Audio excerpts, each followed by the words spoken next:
안녕하세요. 내 아이만큼은 나와 다른 삶을 살기를 바란다의 저자 주아입니다. 오늘은 여성들이 성공하기 위해서 왜 이혼을 준비해야 하는지 그 이유와 방법에 대한 이야기를 좀 나눠보려고 그래요. 제 채널 꾸준히 보신 분들 아시겠지만 저 또한 이혼의 경험이 있어요. 사실 8년이란 결혼 생활에 종지부를 찍는 게 절대 쉽지는 않죠. 그래서 이혼 전에 고민도 좀 많이 했고 이혼 후에도 사실 1년간 저는 많이 힘든 시간을 보냈어요. 하지만 남은 인생을 무늬만 부부로 살아야 한다는 게 저에게는 더 큰 고통이었기 때문에 결국 남편과 합의하에 좀 이혼을 했었는데, 누군가는 애가 없어서 쉽게 결정한 거 아니냐라고 말할 수도 있겠죠. 근데 보수적인 대한민국 사회에서 이혼녀라는 그 꼬리표를 붙이고 싶은 사람은 아무도 없을 거예요. 근데 이제 그럼에도 불구하고 제가 이혼에 대해서 이렇게 언급을 하고 여성들이 이혼을 준비해야 한다고 지지하는 이유는 좀 따로 있어요. 한 예로 제가 어제 요 속눈썹 펌을 하러 다녀왔거든요. 단골집이다 보니까 원장님께서 저한테 좀 솔직한 얘기를 많이 하세요. 그런데 어제는 동서 얘기가 나왔어요. 시동생과 동서가 9년째 실혼 상태이기는 한데 결혼식을 올리거나 혼인신고를 하지 않았다라고 그렇게 얘기하시더라고요. 게다가 서로의 경제를 합치지 않아서 좀 부부라고 보기에도 애매한 그런 상태지 않나 좀 생각이 들었는데, 중요한 건 두 사람이 9년 만에 헤어지는 결론에 닿았다는 거예요.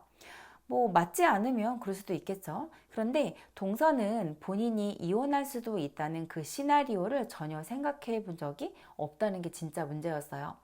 본래 이분은 스마트 스토어로 월 2천만 원까지 벌 정도로 굉장히 쨍쨍한 여자였거든요. 아무래도 남편이 있다는 안도감 때문에 그런데 긴장을 좀 풀기 시작했어요. 그래서 어느 시점에 사업을 좀 정리를 했는데, 그 이후에 그분이 했던 게 뭐냐? 주식이었어요.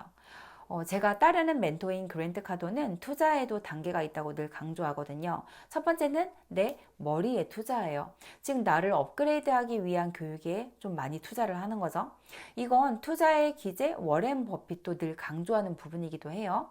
그렇게 내가 업그레이드가 되면은 두 번째로 비즈니스에 투자를 하라고 말을 해요. 탄탄하게 뿌리를 내리고 확장하기 위해서 당연히 비즈니스에 재투자는 필요하니까요. 그리고 마지막 이 세 번째가 바로 자산에 대한 투자예요. 뭐 예를 들어서 주식이나 부동산 투자 그런 거.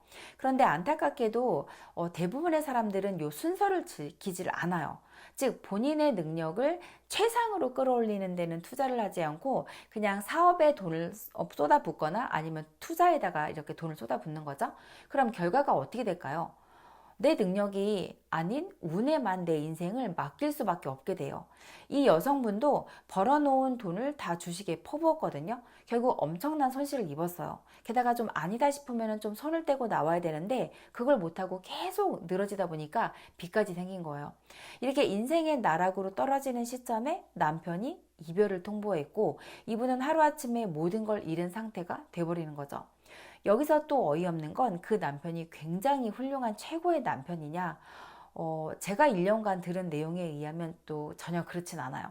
근데 그럼에도 불구하고 이 여성이 남편과 헤어지기를 두려워했던 이유는 바로 이거예요.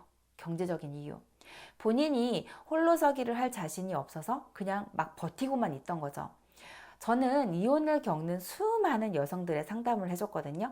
근데 그 여성들이 가장 두려워하는 건 사랑하는 그 남자를 잃는 게 아니에요. 모두 경제적인 문제가 가장 두려운 대상이었어요. 이게 바로 그들과 저의 차이였어요. 저는 이혼이라는 거 그 자체가 힘든 일이었지 경제적인 게 저는 문제는 아니었거든요. 그래서 오히려 이혼을 통해서 굉장히 많이 배우고 깨달을 수 있었어요. 온전히 나란 사람에게 집중해서 나의 밑바닥을 들여다봤고 나의 이기심도 저는 많이 깨닫게 됐거든요. 그리고 내가 그와 왜 함께 할 수 없었는지, 혹시나 다음에 또 다른 인연을 만난다면 난 도대체 어떤 사람을 만나야 할지 정말 많은 생각을 했어요. 그래서 1년의 자기 성찰을 통해서 저는 좀 완전히 다른 사람이 될 수 있었어요. 같은 실수를 또 하고 싶지 않으니까요. 하지만 제가 만약에 이혼 당시 경제가 가장 큰 저의 인생의 문제라면 어떨까요? 자신을 돌아볼 그럴 여유가 없어요. 그리고 자기 성찰을 하지 못하니까 당연히 깨달음도 변화도 없겠죠. 그래서 같은 실수를 또 할 가능성이 굉장히 높아요. 이렇게 이혼이란 나를 깨닫기에 충분히 충격적인 일이지만 나에게 능력과 여유가 없으면 그냥 나에게 닥치는 재수 없는 일로 끝나버리는 거예요. 저는 사람들에게 이혼을 하라고 부추기기 위해서 이 영상을 찍은 게 아니에요. 하지만 이혼에 대한 준비는 늘 되어 있는 상태로 살라고 좀 그렇게 말해주고 싶어요. 즉, 지금 사는 남자와 내가 당장 헤어져도 전혀 후회가 없을 만큼 오히려 최대로 잘해주고 사랑해주고 그 남자의 성장을 도와주세요. 그리고 나를 놓친 게 그 남자 인생의 최대 실수라고 느껴질 수 있게 꾸준히 나를 가꾸고 나의 성장을 멈추지 마세요. 그리고 돈을 멈추지 마세요. 그러면 결국 지금의 결혼 생활도 오히려 더 좋아질 수밖에 없다고 전 생각을 해요.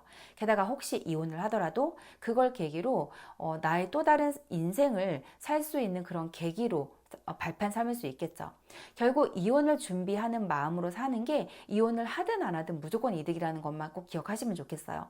그래서 여러분의 성장과 성공, 그 바탕에 내가 지금 살아가고 있는 이 삶을 좀 재해석하면서 내가 이것을 정말 끝내야 할지, 가져가야 될지, 난 거기에 과연 준비가 되어 있는지, 아니면 내가 그걸 끝내지 않기 위해서 내가 더 오히려 준비를 해야 될지, 이런 좀 계기로 발판을 삼으시면 좋을 거라 생각하면서 여러분의 다른 선택, 그리고 다른 변화를 응원하겠습니다. 감사합니다.